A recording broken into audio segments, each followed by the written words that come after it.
On va partager la parole un moment.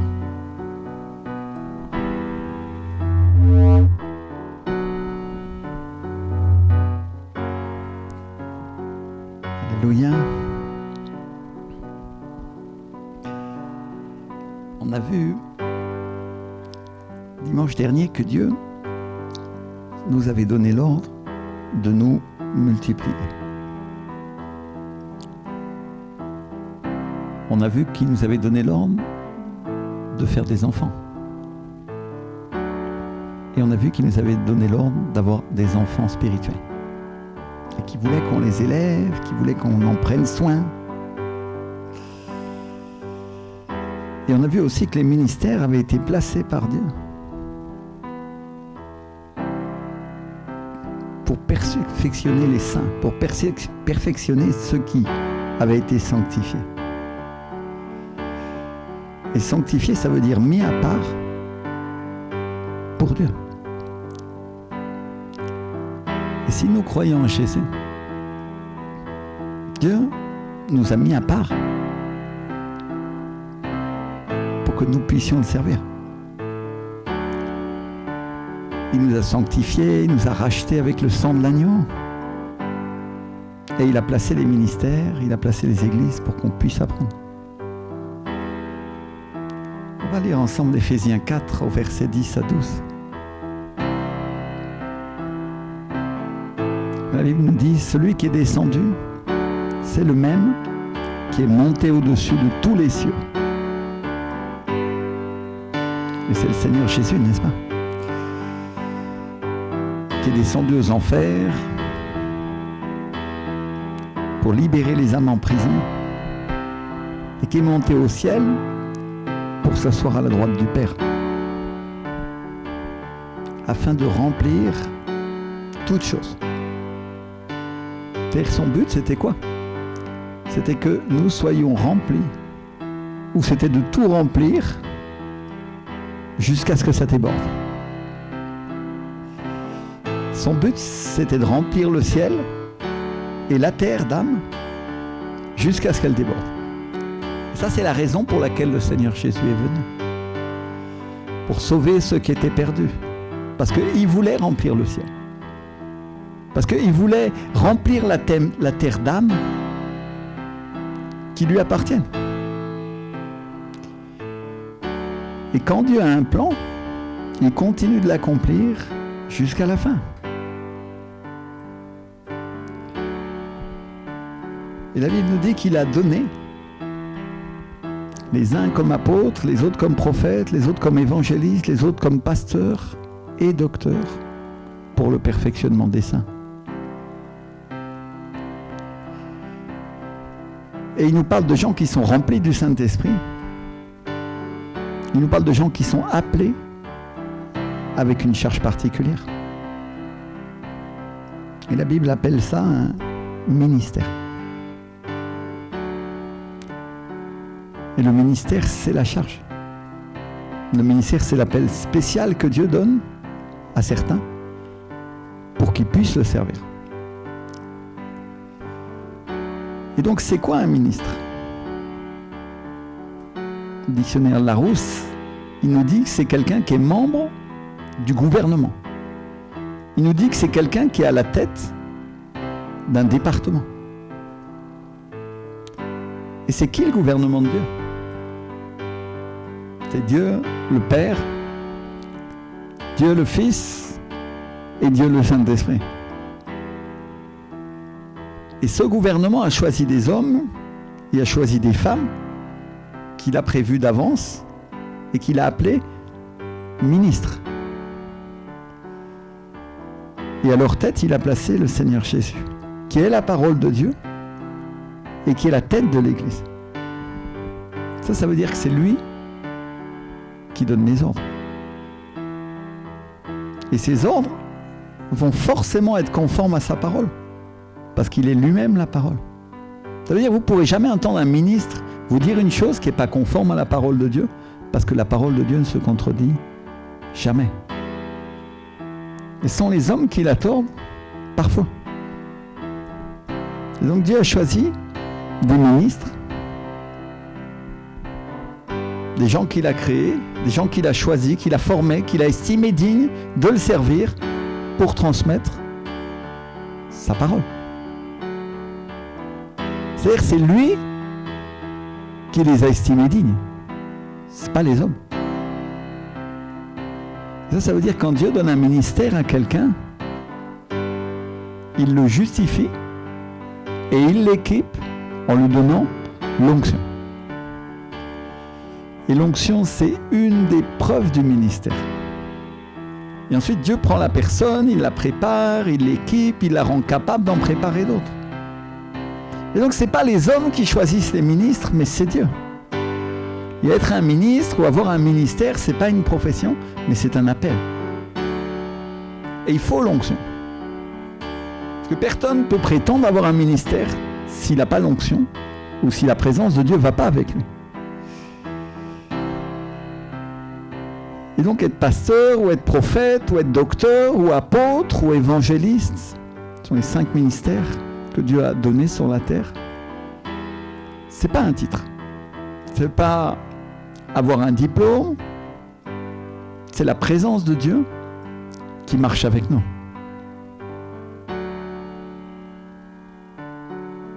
Et donc, ce qui fait que moi et mon épouse, on a un ministère. C'est pas parce qu'on a un titre en théologie, mais c'est parce que Dieu a placé son onction sur nous pour que nous puissions prêcher cet évangile. Et l'appel de Dieu est irrévocable. Je ne sais pas s'il y en a qui le savent. Quand Dieu t'appelle à un ministère, c'est pour toujours. C'est pas que ça va s'arrêter demain ou après-demain. Non, ça n'arrivera jamais. Quand Dieu appelle, c'est pour toujours. Amen. Et il y en a qui ne répondent pas parfois. Ou il y en a qui abandonnent leur appel.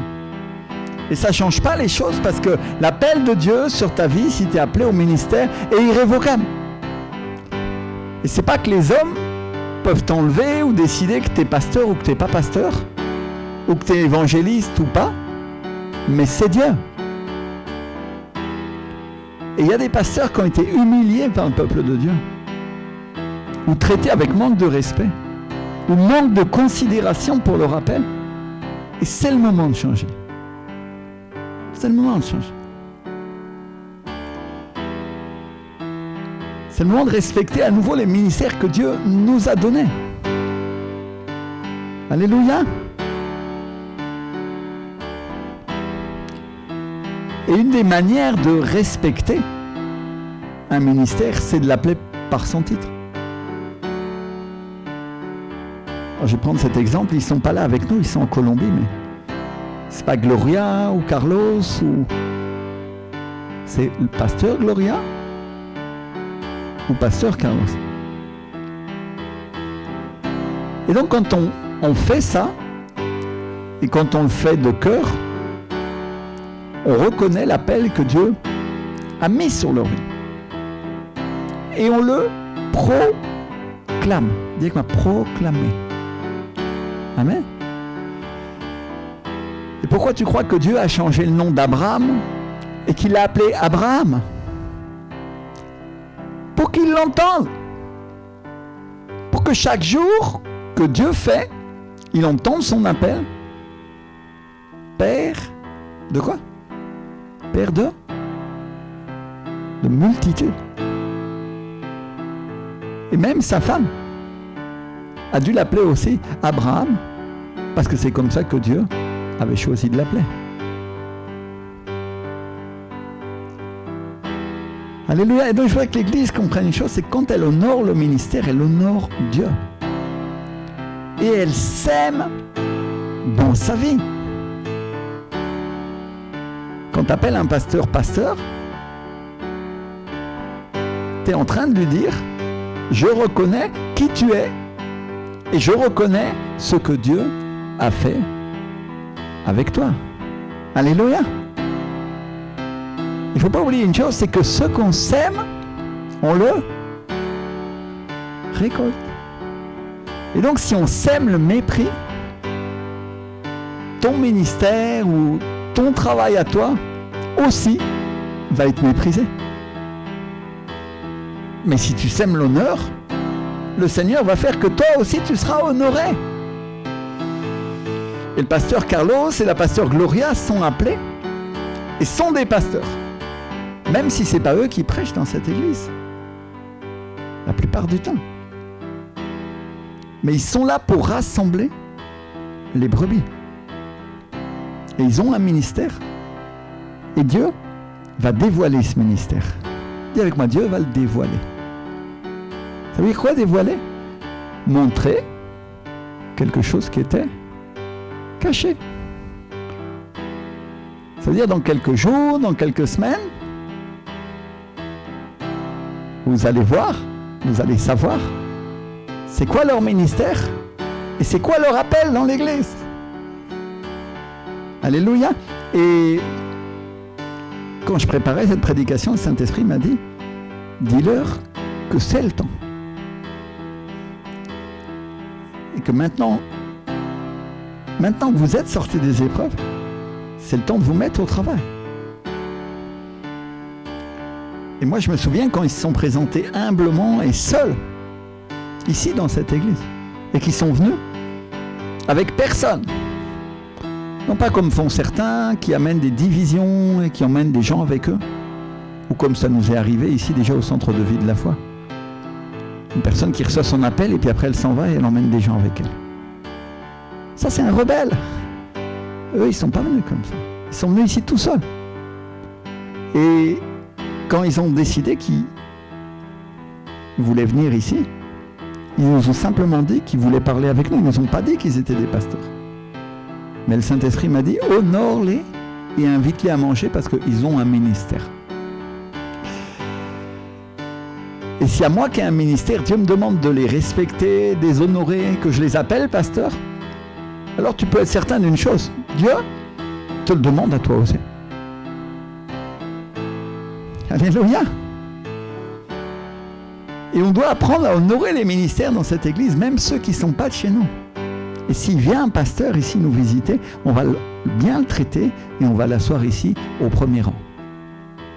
Parce que mon pasteur, le pasteur Ricardo, m'a toujours enseigné que les pasteurs sont des princes avec Dieu. Alléluia. Dis avec moi, un prince avec Dieu. Il y a des pasteurs parmi les gens qui vont nous écouter ou écouter cette prédication dont le ministère a été méprisé par le peuple de Dieu. Et le Seigneur leur dit, les écoute pas et relève-toi. Relève-toi, il te dit le Seigneur. Parce que eux, c'est pas eux qui ont le ministère, mais c'est moi, il te dit le Seigneur. Et il y en a d'autres qui ont voulu abandonner. Et Dieu leur dit, ta charge et ton ministère est irrévocable. C'est pour toujours. Et c'est pas pour un temps. Alors peu importe ce que tu fais ou combien tu es tombé, mais le Seigneur te dit, relève-toi et sanctifie-toi. Alléluia. Et prépare-toi à nouveau et reprends la charge que je t'ai donnée dans l'église, il te dit le Seigneur. Ceux qui sont tombés, ceux qui ont été découragés à cause de la crise du Covid, ton ministère est pour toujours. Et tant que tu n'es pas mort physiquement et que tu n'es pas auprès de moi, je te demande de me servir, te dit le Seigneur. Alors peut-être il y a des gens qui se disent, mais oui, mais qu'est-ce que c'est qu'un ministre? Si on prend le dictionnaire Littré, qui est un vieux dictionnaire français, que j'aime bien parce qu'il n'a pas été perverti comme le Larousse peut l'être aujourd'hui. Ce dictionnaire nous dit qu'un ministre, c'est quelqu'un qui est chargé d'une fonction et dont on se sert pour l'exécution de quelque chose. Alors c'est sûr que dans la politique aujourd'hui, on ne peut pas dire que les ministres, ils nous aient tous montré l'exemple. Et le problème quand les ministres d'un État ou d'un pays ne montrent pas l'exemple, c'est qu'à nous qui connaissons le Seigneur, on a du mal ensuite à savoir qu'un ministre, c'est quelqu'un qui a une responsabilité et qui doit exercer un travail et qui a une charge sur ses épaules pour que les choses soient accomplies.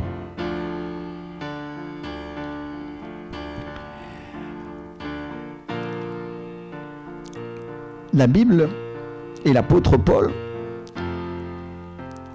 utilisent le mot diaconia, qui est un mot grec qui désigne un service ou un serviteur, et qui au sens figuré veut dire aide.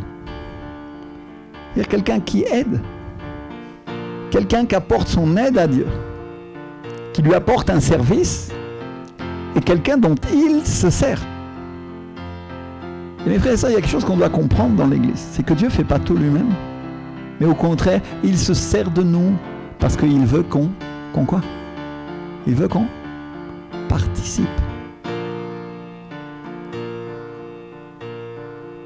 Il aurait pu envoyer des anges, mais la Bible dit qu'il a plu à Dieu de sauver les gens par la folie de la prédication de l'Évangile. Amen.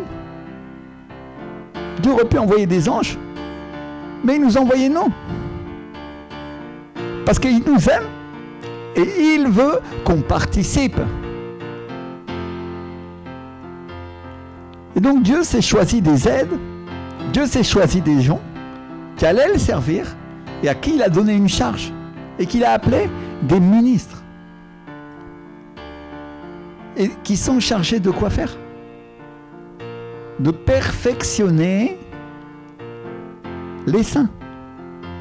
La Bible montre que le but pour lequel Dieu a placé ses ministres, ses ministères dans l'Église, est-ce que c'était pour donner des bonnes paroles à tout le monde? Est-ce que c'était pour leur dire ce qu'ils avaient envie d'entendre? Non.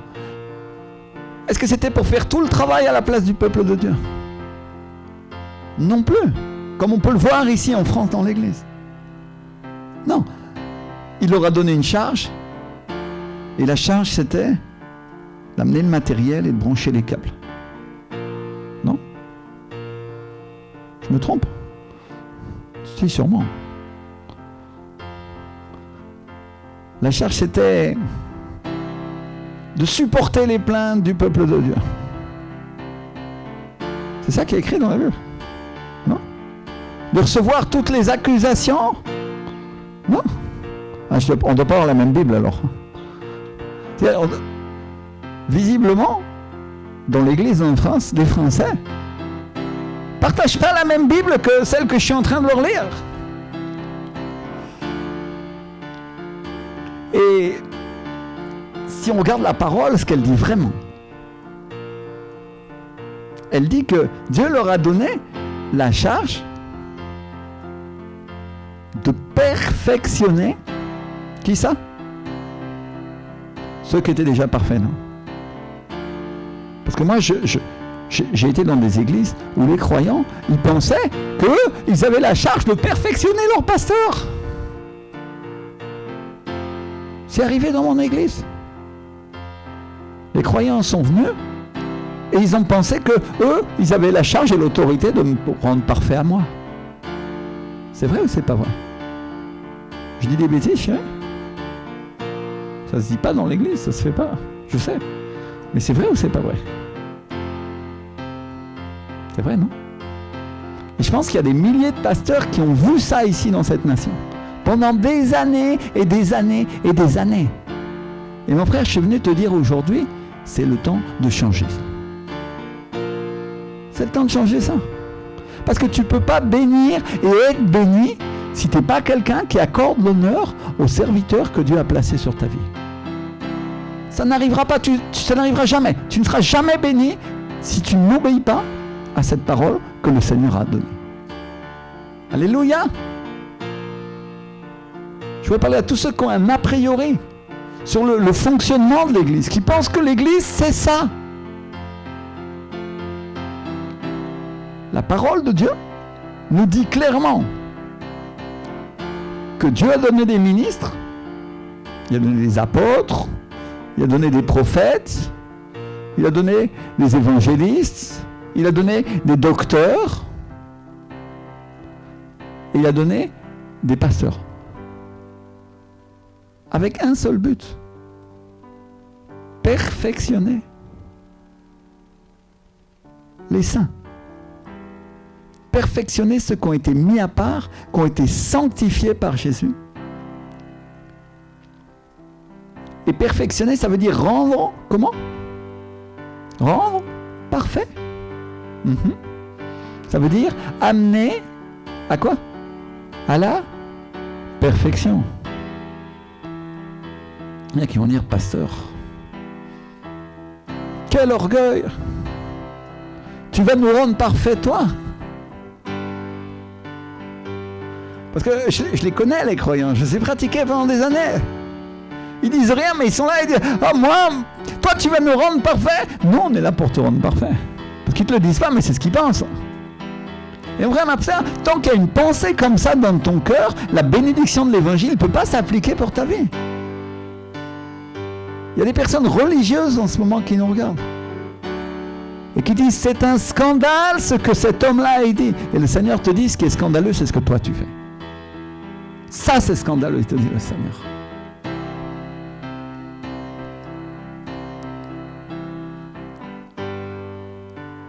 Dans l'Épître aux Hébreux,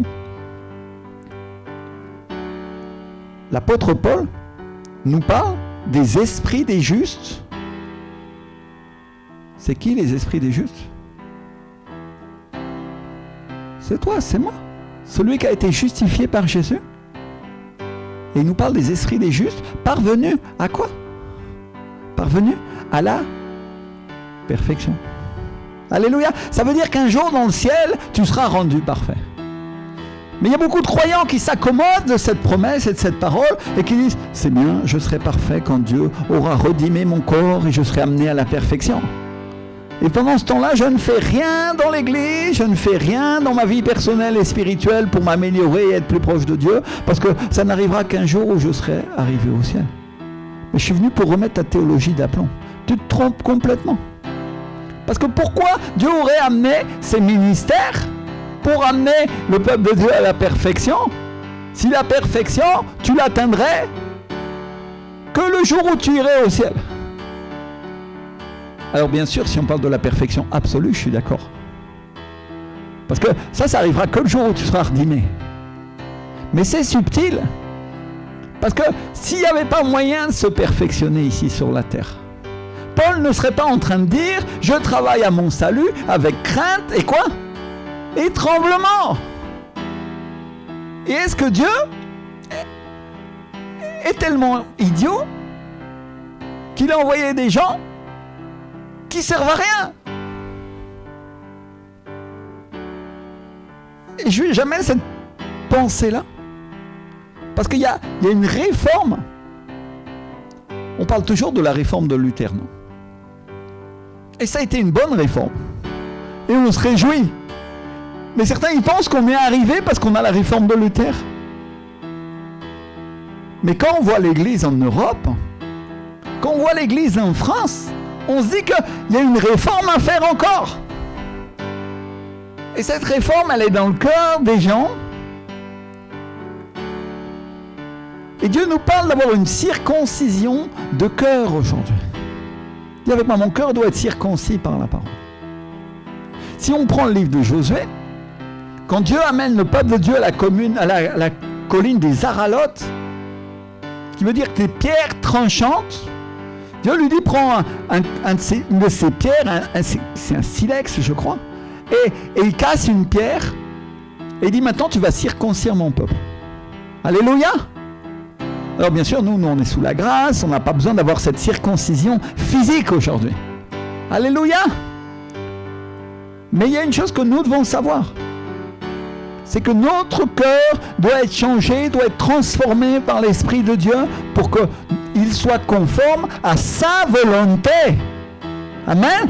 Et non pas la volonté que nous faisons à l'image que nous faisons de l'Église.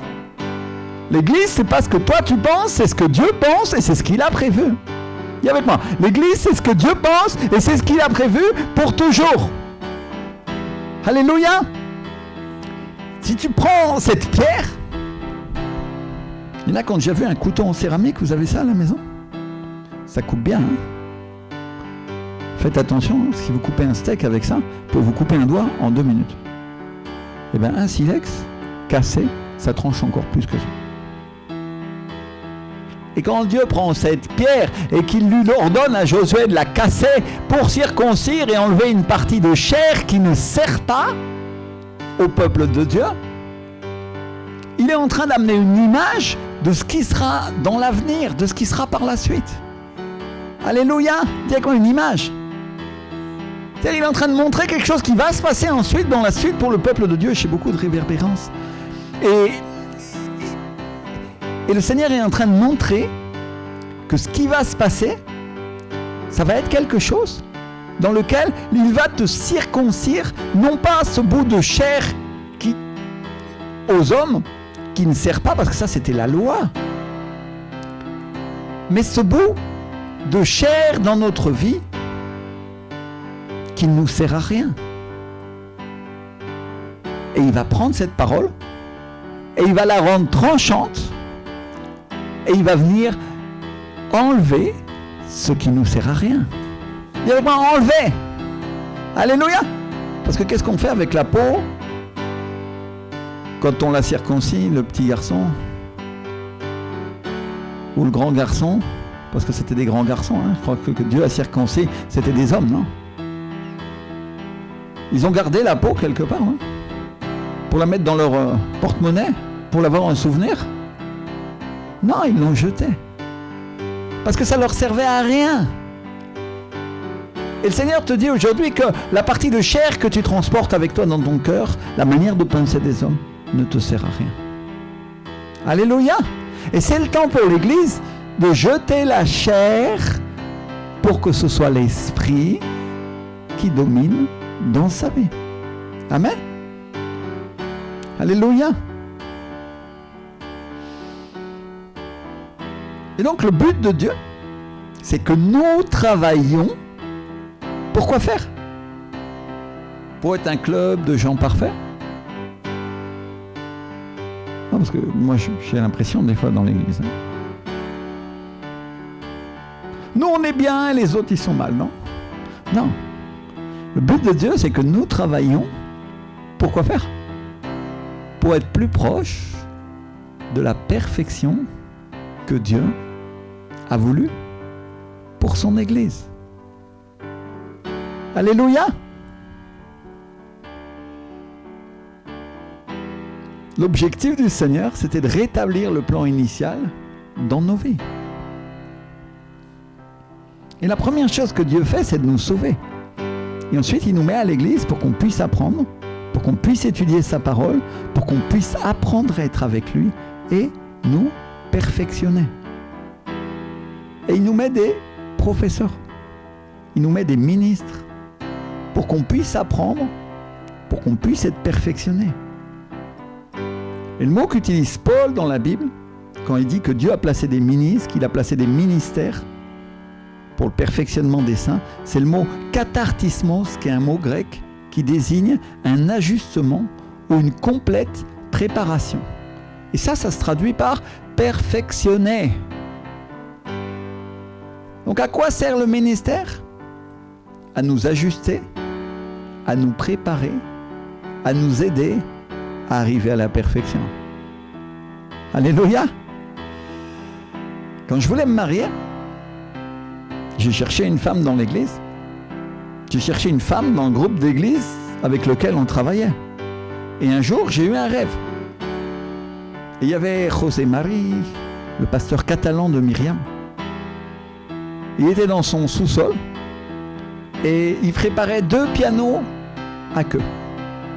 Alléluia. Magnifique. Et il faisait pas du tout attention à moi et il était juste en train de régler ses pianos. Il était en train de les accorder. Et j'avais pas compris à l'époque le rêve entièrement parce que il y en avait une partie pour plus tard. Il y en avait une partie pour maintenant. Et aujourd'hui, 16 ans après, je comprends qu'en fait, c'est ça le travail des ministères. Le travail des ministères, c'est de procéder aux ajustements nécessaires pour que les instruments que Dieu a fabriqués sonnent bien. Alléluia. Je me fais comprendre. Pour que les instruments que Dieu nous a confiés émettent un bon son. pour qu'il produise le son du ciel et pas n'importe quel autre son. Le travail du pasteur, le travail des ministères, c'est de procéder aux ajustements nécessaires pour qu'ils deviennent des instruments de concert et pour qu'ils aient une voix fiable, pour qu'il en sorte un son clair avec l'aide du Saint-Esprit. Alléluia. Et je voudrais être clair aujourd'hui en disant que le pasteur ne construit pas les pianos. Il les règle avec le Saint-Esprit. Alléluia. Le Créateur, le luthier, c'est le Seigneur. Et l'accordeur, on va dire, c'est le Saint-Esprit et c'est les pasteurs. C'est les pasteurs en coopération avec l'Esprit du Seigneur qui viennent et qui disent « Ma sœur Pauline, je t'aime beaucoup, mais ça, il faut le régler. » Et Pauline est là, elle dit « Ah non, non, non, non. » Et Dieu dit « Mais oui, oui, oui, oui. » Alléluia. Et Pauline, qui est fidèle et qui écoute la voix du Seigneur, elle dit « Bon, ok. » Et elle se laisse quoi? Circoncire le cœur. Et ça lui fait mal. Et elle pousse des cris parfois. Ah! Le pasteur n'a pas été gentil avec moi aujourd'hui. Non, parce qu'il est venu avec un couteau tranchant et il a dit « Ha !» Et elle dit « Aïe, aïe, aïe, aïe, aïe !»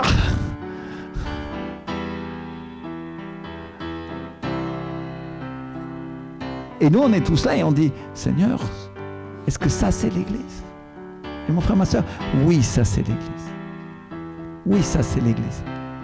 Parce que si le pasteur ne vient pas pour trancher le morceau de chair qui ne va pas, tu sais ce qui va se passer?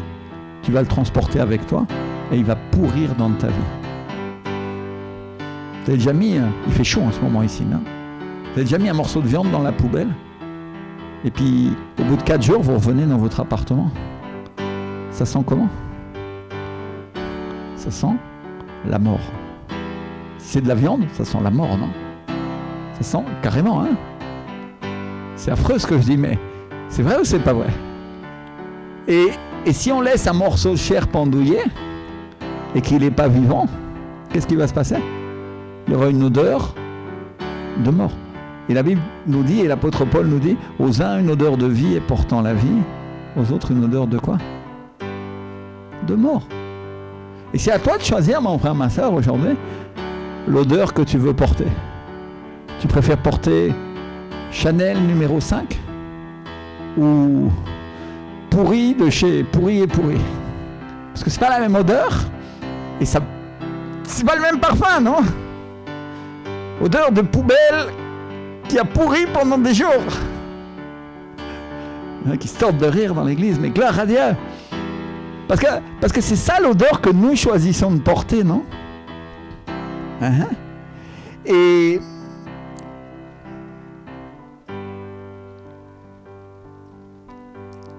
Dieu sert des ministères pour que le peuple de Dieu entende sa voix. Il sert d'eux pour régler, il sert d'eux pour corriger, et il sert d'eux pour que eux aussi, ils apprennent à écouter sa voix et à être utilisés par lui. C'est-à-dire, en même temps que toi t'apprends, ton pasteur lui aussi apprend. Parce que ça, c'est une chose que tu dois savoir. Aucun homme, aucun pasteur, aucun serviteur n'est parfait. Mais Dieu se sert de lui. Et il te corrige à toi. Et en même temps, Dieu le corrige à lui. Alléluia! Je me fais comprendre? Parce que Dieu est comme ça, il fait d'une pierre plusieurs coups. C'est sa signature. C'est sa manière de faire.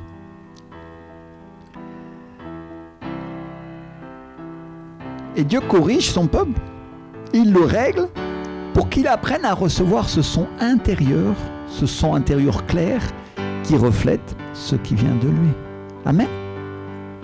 Et moi, comme pasteur, je ne servirai à rien et j'accomplirai pas ma fonction si je ne vous enseignais pas, si je ne vous corrigeais pas ou que je ne vous aidais pas à faire ces ajustements pour que vous puissiez produire un son clair qui vient du ciel et non pas un son inaudible. Non pas un son déréglé parce que les instruments sont mal réglés.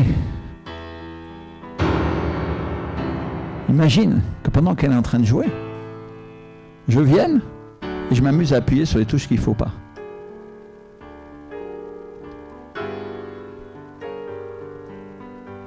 T'entends sa musique? Elle est claire? Non, elle est brouillée, n'est-ce pas? Et notre vie chrétienne est comme ça, si nous sommes des instruments brouillés. Et le but de Dieu, en me mettant à moi comme pasteur dans l'église, et peut-être j'étais le dernier qui méritait ça, et le but de Dieu en mettant ma femme ici avec moi, c'était de vous former et que chacun puisse apprendre du Seigneur à atteindre, quoi donc? Son objectif. Atteindre l'objectif que Dieu avait placé dans votre vie. Dis avec moi, Dieu m'a donné un objectif. Dieu m'a donné un objectif. Et il y a encore une chose que je vois que l'Église comprenne. Quand Paul dit que Dieu a mis des apôtres, qu'il a mis des prophètes, des évangélistes, des pasteurs, des docteurs pour le perfectionnement des saints en vue de l'œuvre du ministère, il ne parlait pas seulement des ministères, il ne parlait pas seulement des ministres. Parce que sinon, il ne les aurait pas nommés, il ne les aurait pas cités juste avant. Mais il parlait du ministère au sens large. Quel service que chacun d'entre nous, nous rendons au corps, à la fois dans l'Église et en dehors de l'Église. C'est-à-dire ce ministère, c'est vous. C'est à vous que Dieu a demandé de bâtir l'Église.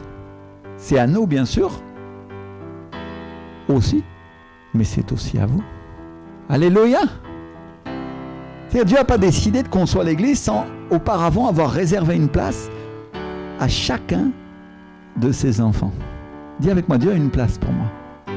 Et tu ne connais peut-être pas encore ta place aujourd'hui, mais Dieu va te la donner. Il y aura un moment où elle va venir. Alléluia!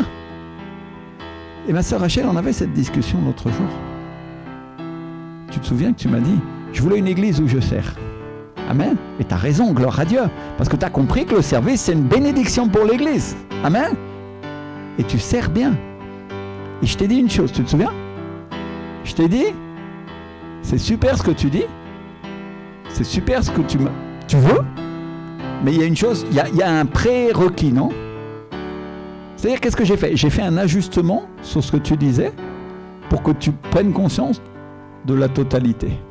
Et j'ai dit, le prérequis, c'est que la personne, elle soit humble et elle écoute Dieu et elle écoute ce que les ministères lui disent. Alléluia! Et tu étais d'accord. Et je veux dire que toi, tu es une fille qui écoute. Et ça, c'est la raison pour laquelle Dieu t'a placé là. Alléluia! Alors écoute bien, je ne suis pas là pour te brosser. Je te dis ça parce que le Seigneur veut t'élever, il veut t'honorer aujourd'hui. Mais il est là aussi pour enseigner. Et comme pasteur, je vais enseigner aujourd'hui. Et je vais utiliser cet exemple. Dieu va utiliser cet exemple pour dire que beaucoup veulent servir le Seigneur et ont un appel et Dieu a une place pour eux dans l'église, mais ils n'accomplissent pas ce prérequis qui est nécessaire pour qu'ils servent. Et parfois, ils se désespèrent et disent, quand est-ce que Dieu va m'appeler? Quand est-ce que je vais me mettre au travail dans l'église? Mais Dieu te dit, règle certaines choses. Et ces choses, une fois réglées, je te donnerai ta place et ton ministère et tu t'élèveras dans l'église pour construire l'église avec moi, dit le Seigneur. Alléluia! Et je me fais comprendre. Dieu veut que chacune des brebis serve. Dieu a un plan et un appel pour chacun. Mais il a un désir et il a un niveau, n'est-ce pas? Alléluia! Dieu a un niveau. Et tant qu'on ne franchit pas ce niveau, on est là et on va dire on prend un peu la poussière, non?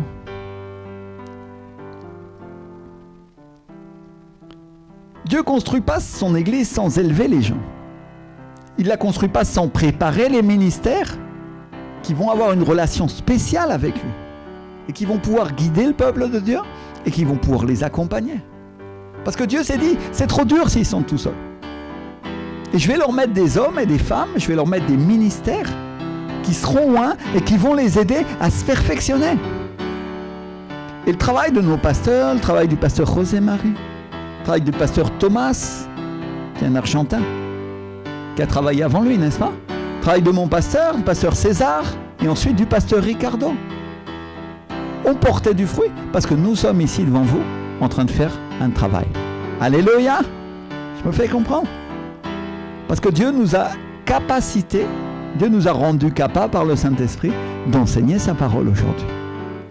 Mais ces choses-là, je voudrais qu'on soit très clair. Ça marche que si on se laisse faire. Ça marche que si on se laisse ajuster. Alléluia. Ma sœur Rachel, quand j'ai ajusté, tu m'as pas dit « Oh là là, pasteur !» Non, je t'ai regardé, tu as juste regardé, tu m'as dit « Ah oui, c'est vrai. » Alléluia. Et c'est ça qu'il faut faire. Parce que quand on reçoit l'ajustement de la part du Seigneur, ce n'est pas forcément une condamnation. Et quand on fait ça, qu'est-ce qui se passe? Dieu nous élève. Alléluia. Et Dieu va élever certaines personnes dans cette église. Il y a des personnes qui vont être élevées. Il y a des personnes qui nous regardent en ce moment et qui ont commencé à servir. Et le Seigneur te dit, tu vas marcher avec mon esprit et tu vas servir ici, dans cette église. Et ici, on te verra à la télévision dans quelques années. Le Seigneur te dit, sois fidèle et sois humble parce que toi aussi, tu prêcheras, te dit le Seigneur. Alléluia. Donc il y a des personnes que vraiment, elles ont commencé à se mettre en œuvre. Alléluia. Et le Seigneur, quand il nous regarde nous mettre au travail, d'abord il sourit. Parce qu'il dit, enfin, il y en a qui ont compris. Alléluia. Amen.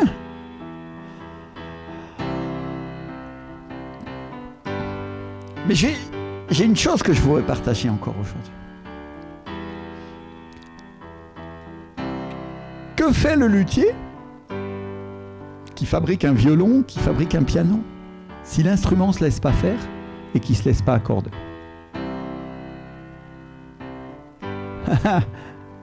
Il le jette, hein? N'est-ce pas?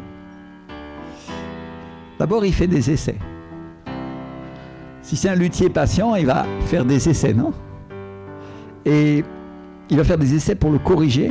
Et s'il n'y a pas moyen, s'il ne se laisse pas faire, au bout d'un moment, il va le prendre et il va le jeter. Oui. Au mieux, il va le mettre de côté.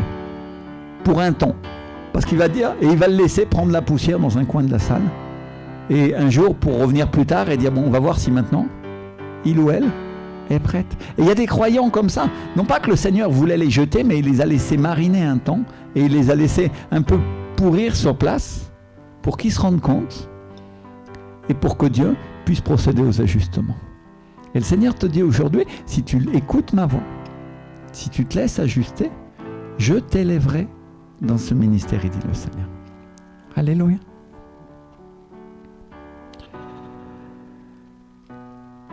Et le luthier, c'est le Seigneur. Et c'est lui qui décide l'instrument qui va être pris ou qui va être mis de côté. Ou celui à qui il va donner une chance. Mais si au bout de plusieurs dizaines d'années, l'instrument se rebelle, il ne veut pas se laisser faire, il va finir par rejoindre la pile d'instruments qui ne servent à rien et qui va être jeté au feu. Et frères et sœurs, peut-être quelques années après, il va le ressortir pour lui donner une chance, pour voir si il va pouvoir en jouer quelque chose et en sortir des notes de musique. Alléluia! Quel genre d'instrument on met devant? Quel genre d'instrument on met devant pour un concert? Celui qui s'est laissé corriger, celui qui s'est laissé affiner et celui qui s'est préparé. Alléluia! Et mes frères et sœurs, je suis venu vous dire que nous sommes des instruments entre les mains de Dieu. Et qu'un instrument, Dieu ne le fait pas pour le laisser en vitrine, et il ne le fait pas pour le laisser en décoration. Parce qu'il n'y a aucun instrument qui est fait pour ne pas servir. Et Dieu veut que ces instruments servent, mais il veut aussi qu'ils se reproduisent. Dieu veut qu'ils fassent des enfants et qu'ils se multiplient parce qu'il a l'intention de faire un concert géant ici sur la terre. Alléluia. Alléluia. Il y en a qui ont compris cette parole. Peut-être il y en a qui vont me dire, pasteur, où va avoir lieu ce concert? Parce que moi aussi je veux y participer. Si tu lis le livre du prophète Habakkuk, au chapitre 2, tu vas trouver une prophétie que certainement tu as déjà lue si tu connais la parole depuis longtemps, qui est la réponse de Dieu au prophète Habakkuk après sa plainte. Parce que Habakkuk se plaint parce que la terre est remplie d'injustice, parce qu'elle est pleine d'iniquité. Et tout le chapitre 1, si tu le lis, c'est la plainte d'Habakkuk de pourquoi les méchants dominent, de quand va venir enfin le jugement de Dieu. On se retrouve tous dans Habakkuk un petit peu, non? À ce Rhodes, ça t'est arrivé. À la maison, t'énervais. Dire, Seigneur, jusqu'à quand tu vas laisser les méchants dominer? Jusqu'à quand ils vont faire ça? Ah, moi, ça m'est arrivé. Hein. Alléluia. Frère et sœurs, je ne veux pas qu'il y ait des hypocrites dans l'église. Je ne veux pas qu'il y ait des gens qui se fassent passer pour spirituels et qui disent, moi, je ne m'énerve jamais. Parce que moi, je m'énerve, je te le dis. Quand je trouve une injustice, j'ai horreur de ça. Alléluia. Moi, j'aime la femme de mon pasteur, Maria Patricia Rodriguez, parce que c'est une femme qu'elle ne va jamais laisser passer une injustice. Et tous témoignent en Colombie que quand il y a quelque chose d'injuste, elle se lève et elle fait la guerre. Alléluia. Et quelque part, c'est ma mère spirituelle. Et je l'aime beaucoup parce que je trouve qu'elle n'apprécie pas l'hypocrisie dans l'église. Alléluia. Et elle va se lever, elle va dire, c'est pas comme ça. Même s'il y en a qui vont dire, ils vont la jouer cool, ils vont la jouer tout va bien, non? Et elle va dire, non, c'est pas comme ça. J'ai toujours cet exemple dans la pensée que, je crois qu'elle disait ça pendant la conférence. Elle parlait des jeunes filles qui venaient devant son mari, et puis elle voulait l'aider tellement, et puis elle dit quand c'est comme ça, moi je descends. Et je dis non, tu l'aides pas. Ici c'est moi. Alléluia. Pourquoi?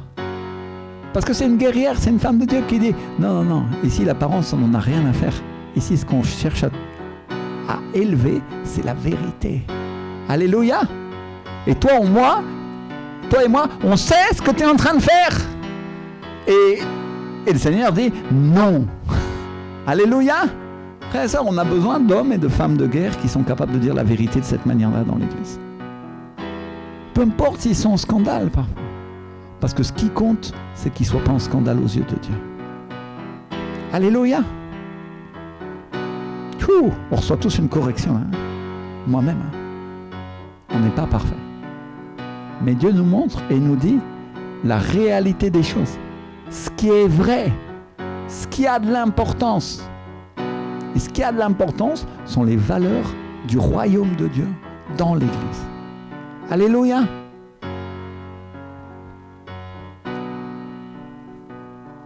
Et donc, le prophète Habakkuk, après s'être plaint de tout ce qui se passait de mal, Dieu lui fait une réponse.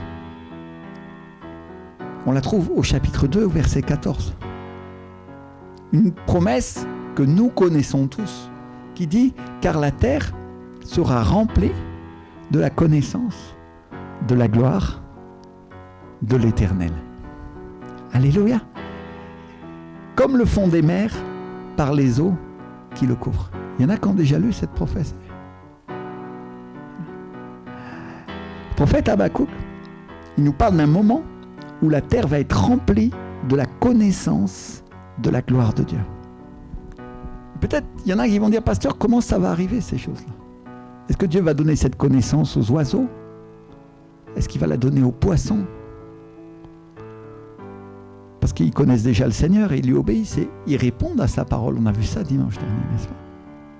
Mais Dieu nous donne un petit indice dans ce verset où il nous dit que la terre va être remplie de sa connaissance comme le fond des mers par les eaux qui le couvrent. Qu'est-ce qu'il y a au fond des mers, mon frère Cédric? On trouve quoi? Les poissons aussi, mais au fond, du sable, n'est-ce pas? Alléluia. Amen. Correct. Du sable. Et ça vous rappelle rien? Ça vous rappelle pas la promesse que Dieu a faite à Abraham? Je te bénirai et je multiplierai ta postérité comme les étoiles du ciel et comme le sable qui est sur le bord de la mer. C'est Genèse 22, verset 17. Et ensuite, il répète cette promesse à Jacob. En Genèse 32, 12. Il nous dit, je te ferai du bien Et je rendrai ta postérité, comment? Comme le sable de la mer, si abondant qu'on ne saurait le compter. Amen. C'est-à-dire quand il parle du sable, il parle de nous. Il parle de la descendance d'Abraham. Et il nous parle d'une descendance tellement nombreuse, tellement abondante qu'on ne va pas pouvoir la compter.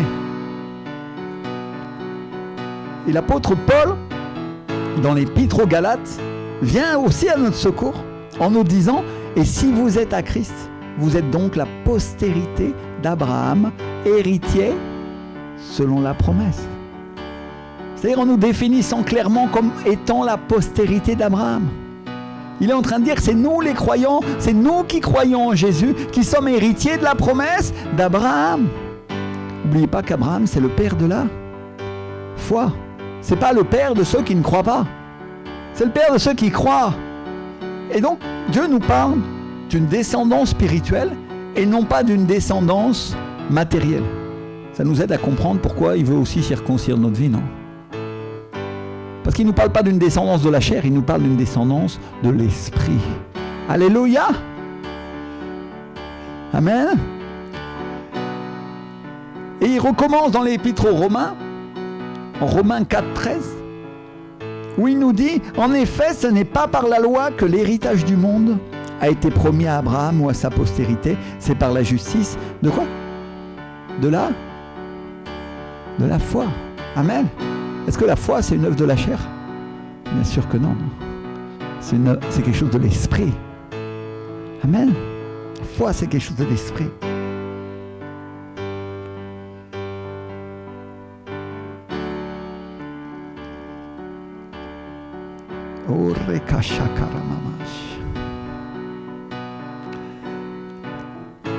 Donc ce qui nous donne l'héritage d'Abraham, c'est la foi. C'est le fait que nous croyons en Jésus, que nous croyons à sa parole, que nous croyons à ses promesses. Et l'héritage d'Abraham ressemble à quoi? À du sable. Alléluia. Parce qu'il est nombreux comme le sable de la mer. Et quand Dieu répond à la plainte du prophète Habakkuk, quand il dit « La terre entière sera remplie de la connaissance de la gloire de l'Éternel comme le fond de la mer par les eaux qu'il couvre », et on vient de voir ensemble que l'Église, c'est la descendance d'Abraham à travers la foi en Jésus. Alléluia. Et donc, de quoi Dieu est en train de nous parler? Il est en train de nous parler de ceux qui ont la foi. Il est en train de nous parler des croyants. Mais il ne nous parle pas de n'importe quel croyant. Il est en train de parler de croyants qui vont être remplis de connaissances. Il est en train de parler de gens qui vont être remplis, de croyants qui vont être remplis de la connaissance de la gloire de Dieu. Et la connaissance dans la Bible, c'est la mise en pratique de la parole de Dieu. Connaître, littéralement dans la Bible, ça veut dire expérimenter. Et plus encore, ça veut dire entrer en unité. La Bible dit, c'est pourquoi l'homme quittera son père et sa mère et s'attachera à sa femme, c'est-à-dire il la connaîtra. La Bible dit qu'Adam connut Ève et ils deviendront quoi? Une seule chair. On trouve ça en Genèse 2,24. Genèse 4,1. C'est-à-dire, ils vont entrer en unité, ils vont entrer en communion spirituelle, et c'est ça connaître, c'est devenir un avec l'autre. Et le prophète Habakkuk nous dit, la terre sera remplie de la connaissance, la terre sera remplie de gens, de croyants qui appartiennent à l'Église et qui ont expérimenté et qui seront devenus un avec la gloire de l'Éternel. Alléluia! Et qui est la gloire de Dieu? Il y en a qui savent qui est la gloire de Dieu. Le Saint-Esprit, n'est-ce pas? Et Dieu est en train de nous dire, la terre va être remplie de gens qui auront expérimenté, qui seront entrés en communion et qui seront devenus un avec l'Esprit de Dieu. Elle va être remplie de gens qui vont être devenus un avec le Saint-Esprit. Elle va être remplie de gens qui vont être entrés en parfaite unité avec lui, en parfaite communion. Comme union. Une union de la communication avec Dieu par le Saint-Esprit. Et il est en train de nous dire, elle va être remplie de gens qui parlent avec le Seigneur. qui parle avec Dieu le Père, qui parle avec le Saint-Esprit, qui parle avec le Seigneur Jésus. Elle va être remplie de gens qui auront une communication céleste. Elle va être remplie de gens qui vont avoir une communion spirituelle avec lui.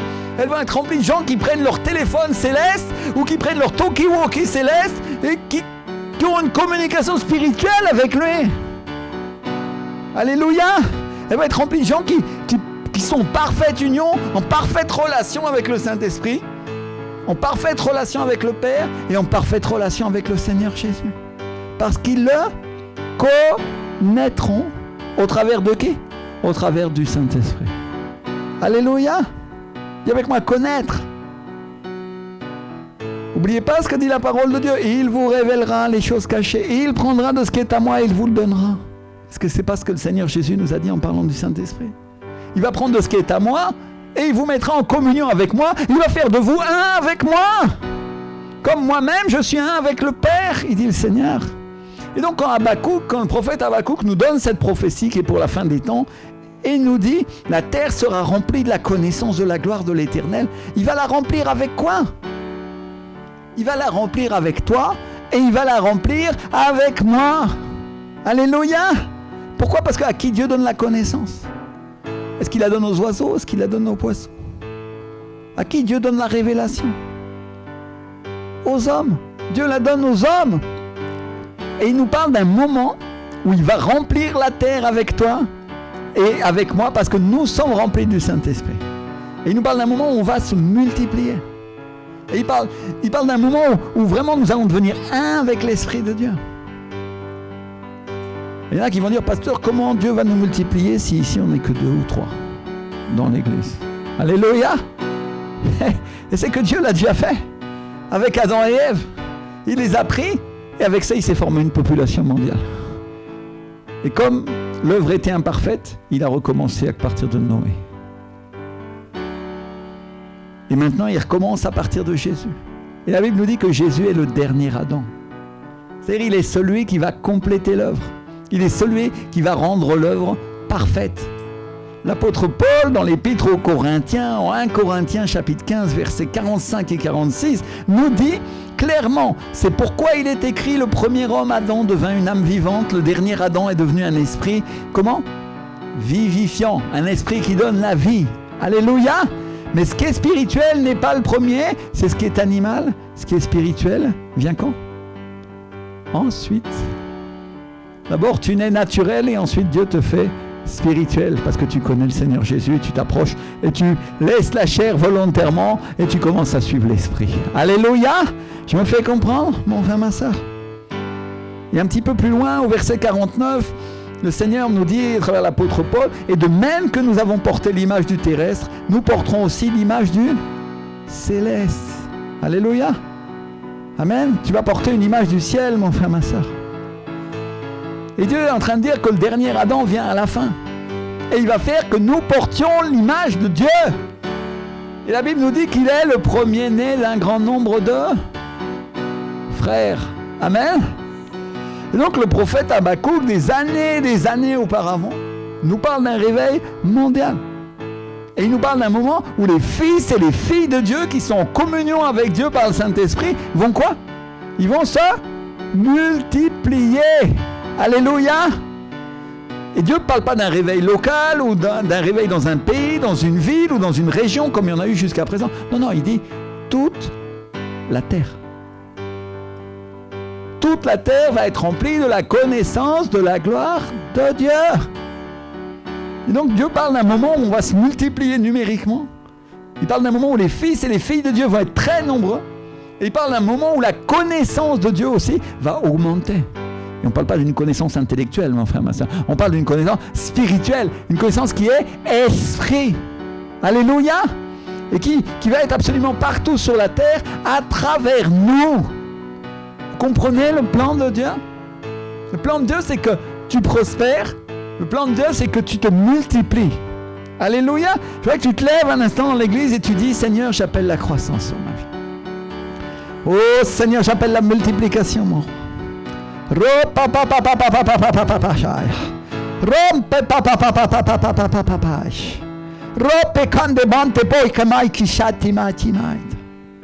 Seigneur, fais grandir, Seigneur, multiplie. Seigneur, j'appelle ma croissance sur ma vie. J'appelle la croissance du Saint-Esprit sur l'Église. J'appelle la multiplication des fils et des filles de Dieu. Oh mon Dieu, oh, ceux qui sont derrière leur écran à la télévision, qui ont réussi à se connecter. Ceux qui sont avec nous ici dans l'église. Je voudrais qu'on commence à prier. Tu commences à dire, Seigneur, voilà ce qu'on te présente aujourd'hui. J'ai que 5 pains et 2 poissons, Seigneur. À te présenter ici dans l'église, au centre de vie de la foi. Dis avec moi, 5 pains et 2 poissons. Voilà le panier qui est assis ici devant moi.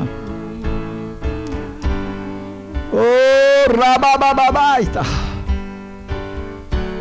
Mais tu peux les multiplier, les prospérer et les faire grandir, Seigneur. Tu l'as déjà fait avec Adam et Ève, Seigneur. Seigneur, tu l'as fait avec la famille de Noé, Seigneur. Et Seigneur, c'est ce que nous sommes venus te demander ici aujourd'hui, Seigneur. Aujourd'hui, humblement, Seigneur, avec humilité, Père. Fais-le à cause de toi, fais-le à cause de ta parole, Seigneur. Fais-le à cause de ce qui est écrit dans le livre du prophète Habakkuk, Seigneur. Combien il y en a qui croient? Seigneur, multiplie, Seigneur. Seigneur, prospère. Dans les temps de crise, dans les temps de difficulté, Seigneur. Dans les temps où il semble que on ne va rien en tirer et il ne peut rien en sortir, Seigneur. Seigneur, aujourd'hui, Père, je te présente les pains et les poissons, Seigneur, que tu m'as donnés.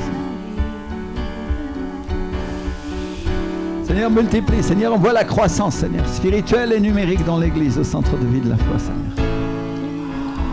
Envoie-la en France, Père. Accomplis ta promesse, Père. Oh, lève tes mains vers le ciel, lève tes mains vers le ciel et dis-lui, Seigneur, mon Dieu.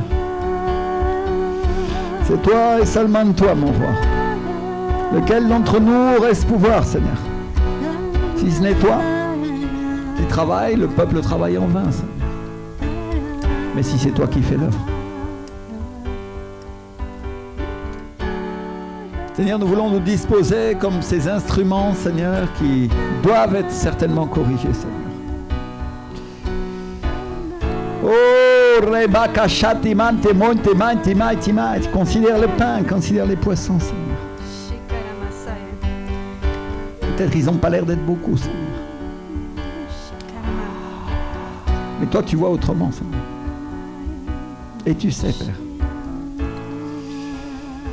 Tu sais ce que nous avons à faire dans l'Église, Seigneur. Je vois que chaque personne qui regarde la télévision, chaque personne qui est dans l'Église en ce moment, prie, amène la présence du Saint-Esprit sur sa vie comme ça avec sa main et dit, Seigneur, oins-moi pour la bataille, Seigneur, équipe-moi, mon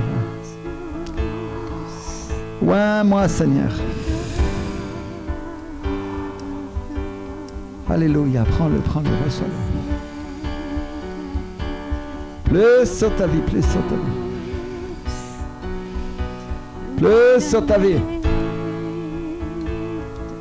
Viens avec moi, je suis le pain, Seigneur, je suis le poisson qui t'est présenté aujourd'hui. Seigneur, je viens avec presque rien, Seigneur. Et il semble que je n'ai presque rien à la main, Seigneur. Je viens comme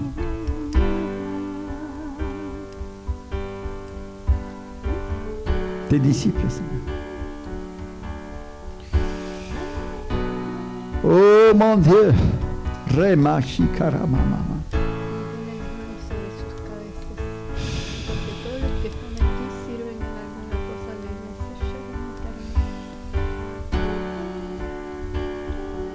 Jésus. Alléluia.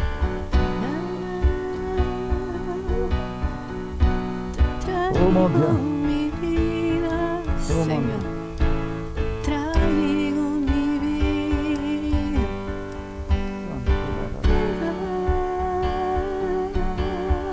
Voilà un pain, mon Dieu. Et tu vas en nourrir beaucoup à travers ça.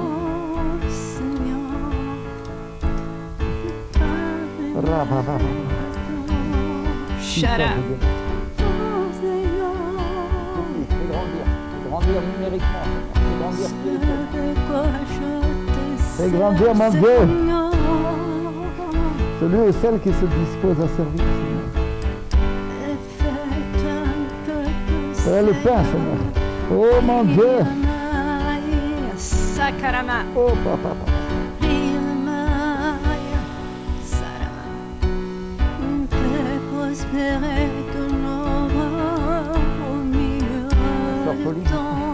Shikaramasai. Prends-le. Vous voulez servir? Maintenant, voilà. Multiplie, Seigneur! Prospère! Fais grandir! Oh! Shikaramasaya. Derrama tu espíritu, Señor. Plus. Sei. Sakaramasai. Aleluya. Saya. Tú das, Señor. Shara. Tú das, Señor. Shekara.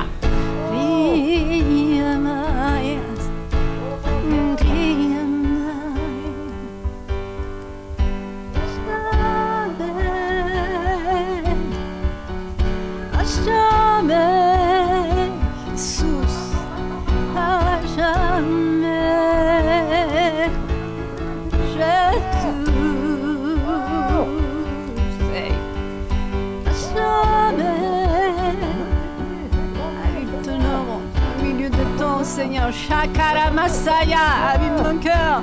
Oh, Shera. Oh, si, Seigneur, utilise-moi, Shakara Masaya. Me voici, Shai. Me voici, Seigneur, Shai. Rima Karabasai.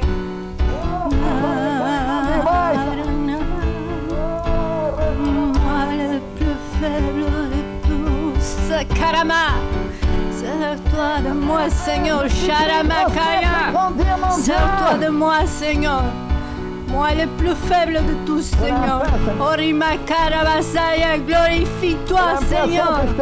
Glorifie-toi. Shikarabasaya. Rimakai. Seigneur, t'as dit que tes mains vont être des mains de récolte abondante. Seigneur, Seigneur, dis, je mettrai dans tes mains ces paniers pleins. Parce que tu as souffert, dit le Seigneur. Parce que tu n'as pas vu pendant des années, mais le Seigneur dit, tu verras dans tes mains les paniers pleins. Et tu te réjouiras. Tu te réjouiras.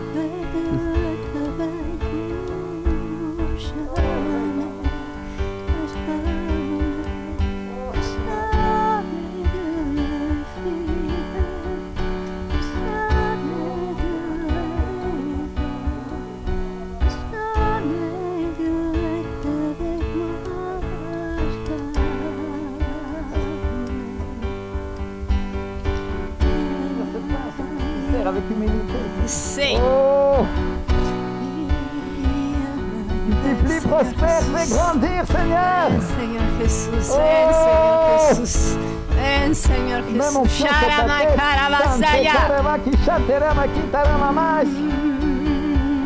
Et le Seigneur te dit, tu as les yeux fixés sur la récompense céleste. Fixés sur moi et dis-le, Seigneur. Le Seigneur dit, parce que tu te laisses porter.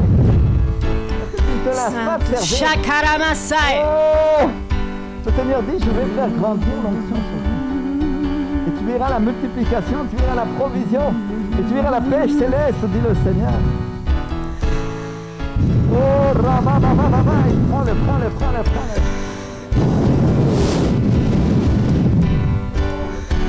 Alléluia, Seigneur. Shakarama.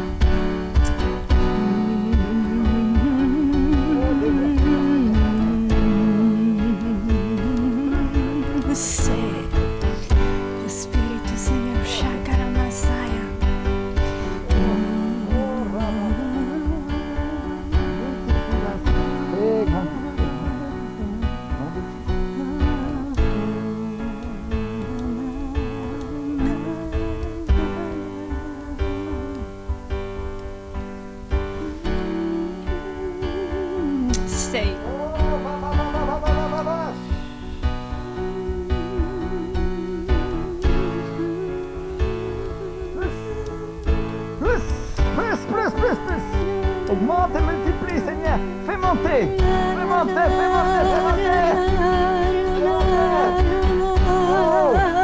Shea.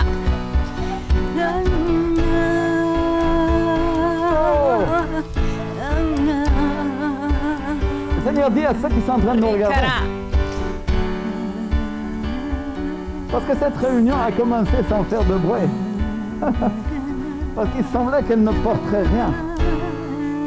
Et le Seigneur dit, je vais vous multiplier, et je vais vous prospérer, et je vais vous faire grandir, dit le Seigneur. Amen. Oh! Sakara. Mets les mains sur ton écran. Maintenant. Prends-le, reçois-le. Wouh! Oh! Alléluia. Sakara ma Voilà, ma sœur, il vient comme un bruit, il vient comme un vent céleste. Et le Seigneur est en train d'augmenter. Reçois.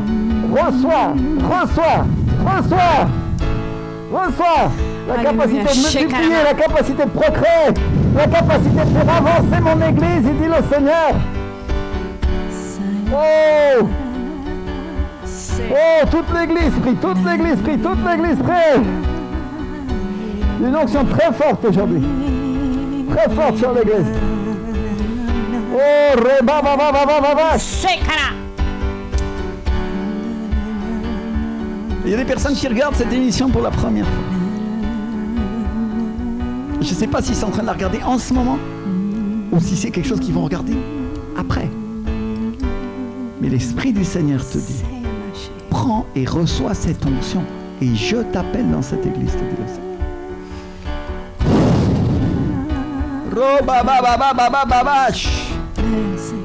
Oh!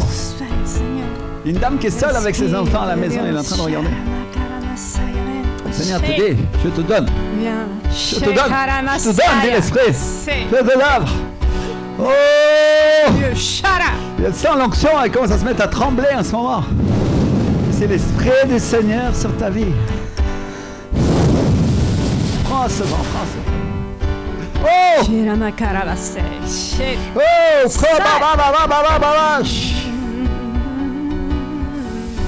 Oh, le Seigneur dit, je prends ce qui est petit et je le rends grand.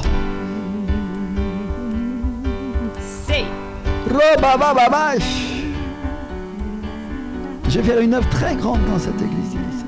Très grande. Une personne qui reçoit l'onction en ce moment à sa maison. Et c'est la première fois. Et elle sent cette présence de Dieu qui l'environne. Oh! Comme une atmosphère électrique sur sa vie. Comme une flamme de feu qui est en train de la toucher.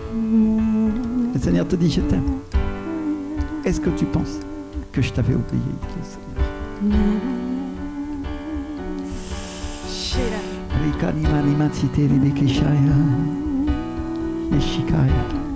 Toute l'église prie, toute l'église. Maintenant. Viens ce feu sur l'église. Maintenant. Il y a cette onction, cette puissance.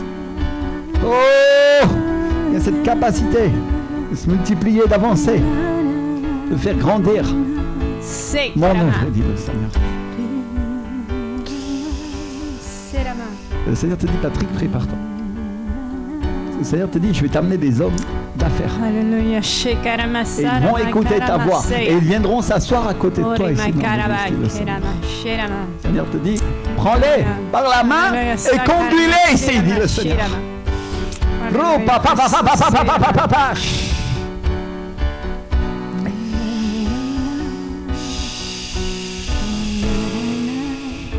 Le Seigneur te dit, papa, parmi tes anciennes relations, je vais prendre des personnes et je vais te les conduire, dit le Seigneur.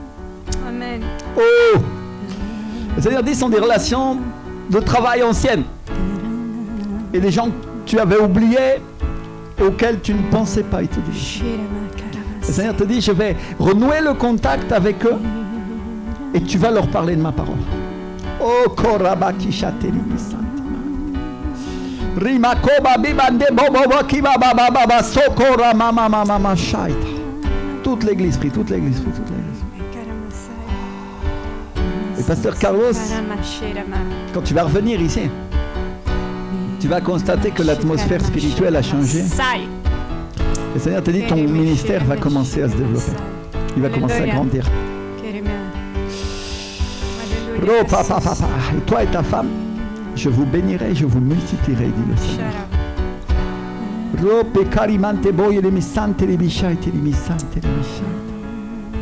Souffle, Saint-Esprit, souffle. Toute l'église prie, toute l'église prie.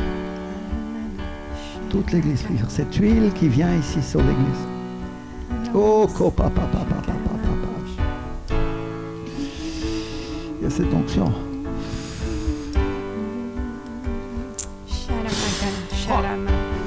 Oh! Oh, le papa, papa, papa, papa. Ropi kanima sitariba kisanda. Oh, le frère. Oh! Hey! Le Seigneur dit, je vais te donner un pianiste. Oh! Je vais te donner, dit le Seigneur. Et il vient un violoniste.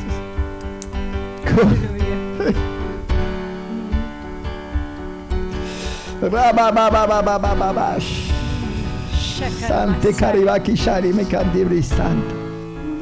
Ropa papa papa papa. Seigneur, nous t'exaltons. Seigneur, nous glorifions ton Saint. Toute l'église rit, toute l'église rit. Il y a une onction ici merveilleuse, magnifique. Le Seigneur tient en compte toutes nos douleurs, toutes nos difficultés, tous nos désespoirs. Seigneur, merci Seigneur Jésus. Merci mon Dieu.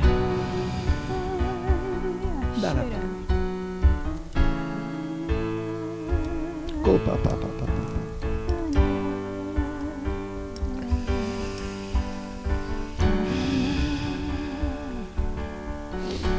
Oh. On va adorer le Seigneur ensemble. Combien tu comptes pour nous, Seigneur?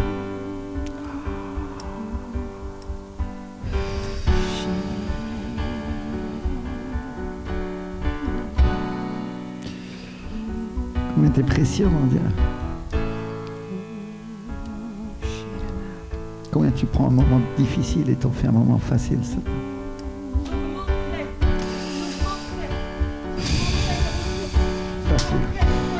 Alléluia, shakara bashara. Alléluia, shakara bashara bakara shak. Ore mai kara shara bakara bashara bashara. Ore mai kara bashara masa shara masa. Ore mai kara. Oh say. Ore mai kara bash. Oh shakara baseya. Seigneur, t'exaltons.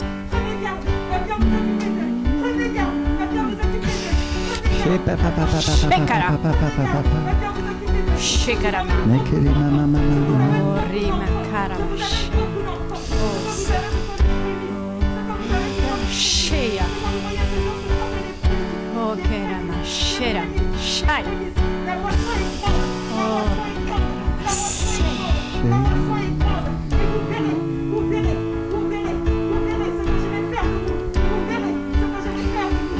Rima karabasaya.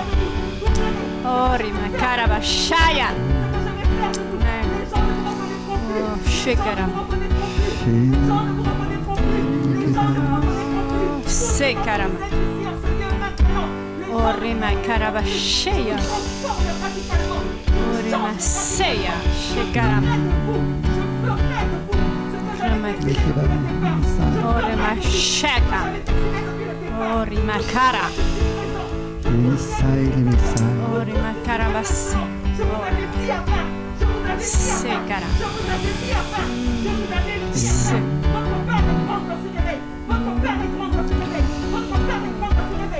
Rima kara.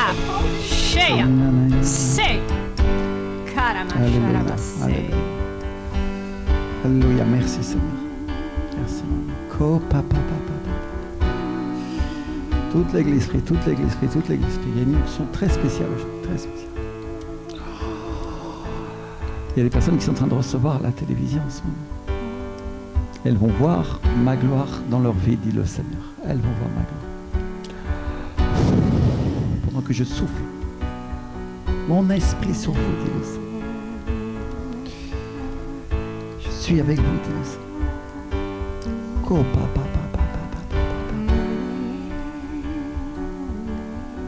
Seigneur, nous t'exaltons. Seigneur, nous glorifions ton saint nom, mon Dieu.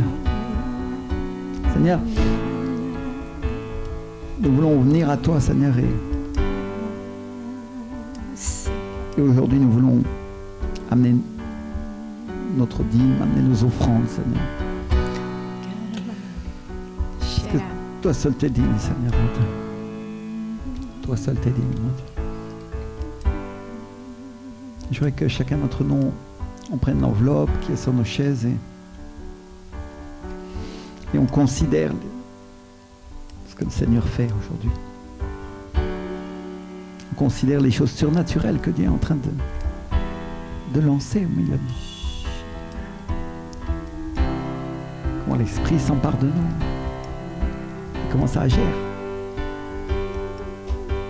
Alléluia! Alléluia! Combien il y en a qui aiment leur Seigneur? Prends ton enveloppe. Tu écris un montant. Tu mets ce que tu avais prévu pour le Seigneur. Ceux qui sont à la télévision, c'est le moment de semer. Oh, il y a de nombreuses personnes qui n'ont pas encore mis leur dé. Le Seigneur vous dit, mets-moi à l'épreuve. Mets-moi à l'épreuve, il dit le Seigneur. Teste-moi. J'ouvrirai les écluses des cieux pour toi, il dit le Seigneur.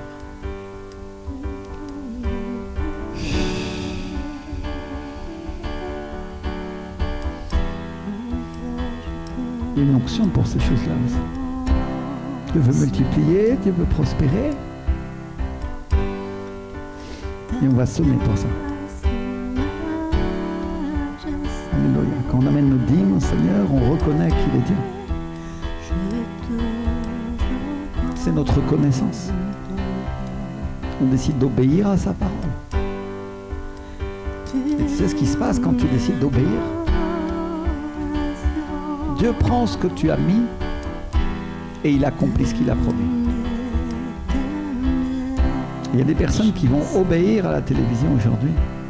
Elles vont donner leur dîme pour la première fois. Et pour elles, c'est un gros effort parce que jamais elles ont fait cette chose-là.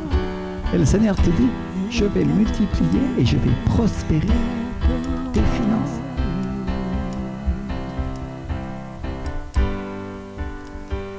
Et le Seigneur te dit, ce que tu avais besoin, je le pourvoirai. Je le couvrirai. Et tu verras combien je t'aime.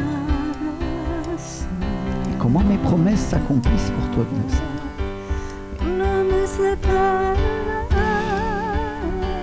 Une personne qui vit à la campagne et qu'elle est en train de regarder un soir. Elle est dans sa maison. Et le Seigneur te dit, augmente ton offrande. Augmente ton offrande. Oh! Et elle a la conviction dans son cœur. Une personne qui sent comme ça le brûle à l'intérieur et elle sait que Dieu est avec elle. Et que quand elle va honorer Dieu, Dieu accomplira ce qu'il a promis.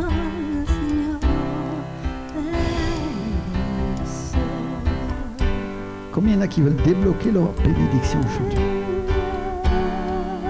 Dieu est fidèle, n'est-ce pas? Il nous donne même au milieu des difficultés, même au milieu des problèmes. Et aujourd'hui, Dieu nous teste pour voir si nous aussi on va être fidèles avec nos dîmes, avec nos offrandes. Tout le monde sait que c'est la crise, tout le monde sait que c'est difficile d'avoir du travail.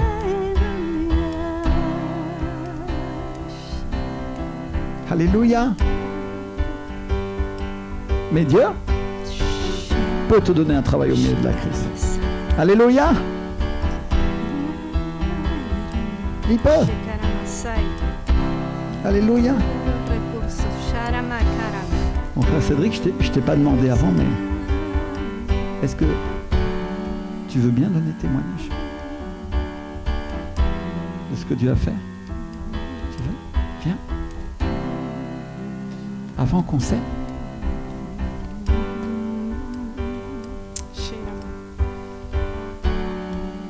Brièvement.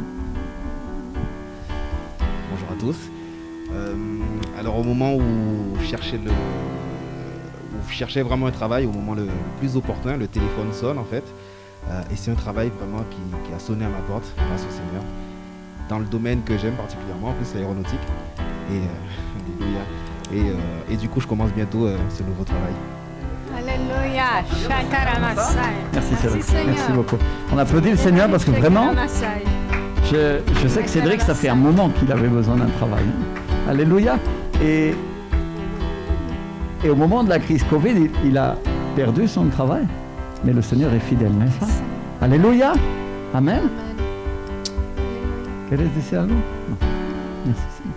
Et est-ce qu'il y en a d'autres qui veulent donner témoignage de ce que Dieu a fait dans la multiplication, dans la provision? Il y a d'autres personnes aujourd'hui? Ma sœur? Amen. Si on peut nous amener une petite chiffonnette, s'il vous plaît, pour le micro, parce qu'il passe de main en main, mais je voudrais qu'il soit... Ah, tu peux aller chercher, s'il te plaît? Alléluia. Si quelqu'un veut aller, Amen, qui va servir. Et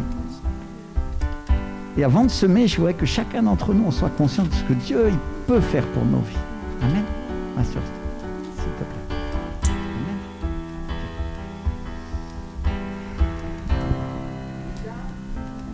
Donc, toujours à tout le monde d'être prudent. Amen.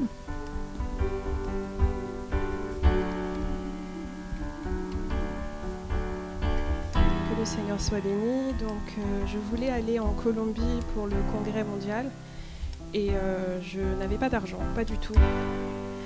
Et ce que j'ai fait en fait, c'est que j'ai donné la dîme de mon billet. Je n'avais vraiment rien, il me restait que 50 € pour faire les courses de ma fille. Et j'ai fait un pas de foi, comme le pasteur Émile avait dit, quand on veut quelque chose, des fois il faut aller dans le prophétique, il faut faire des actes de foi. Et donc j'ai donné 50 €. Et ce qui s'est passé, c'est que c'était le dimanche, le premier dimanche du mois de juin. Et ce qui s'est passé, c'est que la semaine qui a suivi, j'ai pris mon billet. J'ai pris mon billet cash directement. Que le Seigneur soit béni. Amen. Alléluia.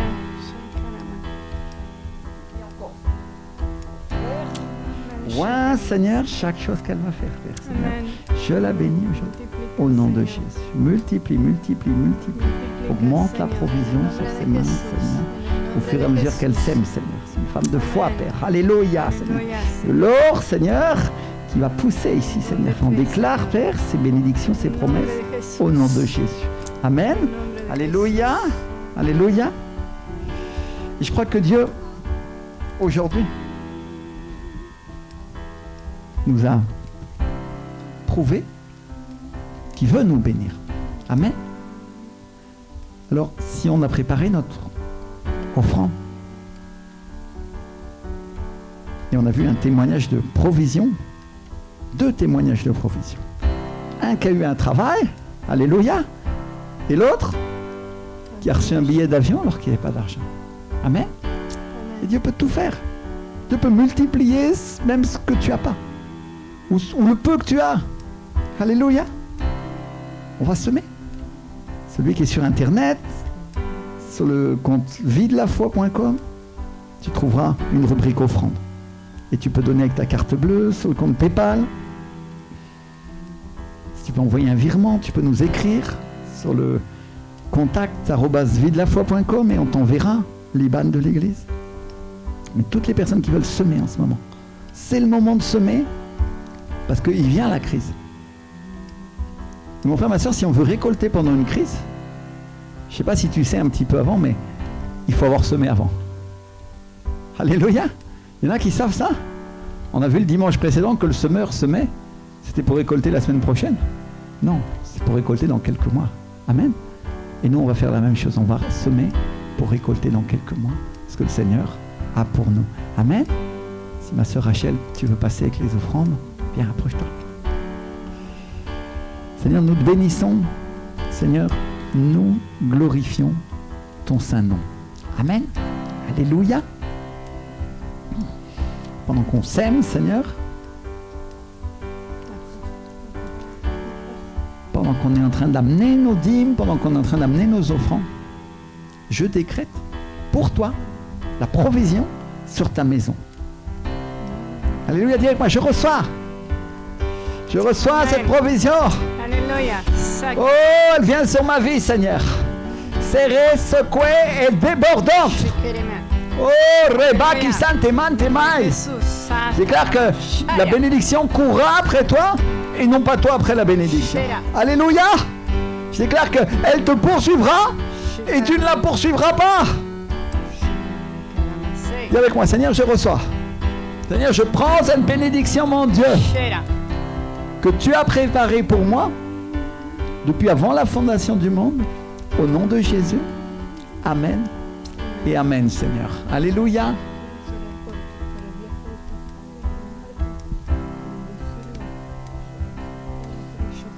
Alléluia. Je veux juste bénir le voyage de mes parents qui doivent aller. Il y a eu un décès dans la famille. On va demander que le Seigneur protège ce voyage, cet aller, ce retour, le témoignage qui sera donné, Père. Nous bénissons. Je veux que toute l'Église se lève. Seigneur, on déclare une protection surnaturelle spéciale sur leur vie, Père. Pendant leur aller, pendant leur retour et pendant qu'ils seront là-bas. Instrument de témoignage pour toi. Au nom de Jésus, Seigneur. Couvre avec le sang de l'agneau, Seigneur. Alléluia, mon Dieu. Seigneur, au nom de Jésus de Nazareth. Amen et Amen, Seigneur. Alléluia. On va en profiter pour dire que la semaine prochaine, les horaires reviennent à la normale. Le culte sera à 10h30. Alléluia. Il y en a qui se réjouissent déjà. C'est plus facile le matin, n'est-ce pas? Amen. Alléluia. Et on vous attend dimanche prochain à 10h30 ici à l'hôtel Ibis. Amen. Je voudrais que tout le monde prie pour ce local parce que Dieu veut nous augmenter, il veut nous multiplier, il veut nous donner mieux. Amen. Et on va mettre notre foi. Seigneur, nous bénissons et nous te demandons, Seigneur, d'augmenter, de multiplier, de nous donner ce que tu as prévu et que tu as prévu en face, Seigneur, ici au nom de Jésus de Nazareth. Ainsi soit, mon Dieu. Amen et Amen, Seigneur. Alléluia. On vous souhaite un bon dimanche, une bonne semaine remplie du Saint-Esprit. Amen. Et à dimanche prochain.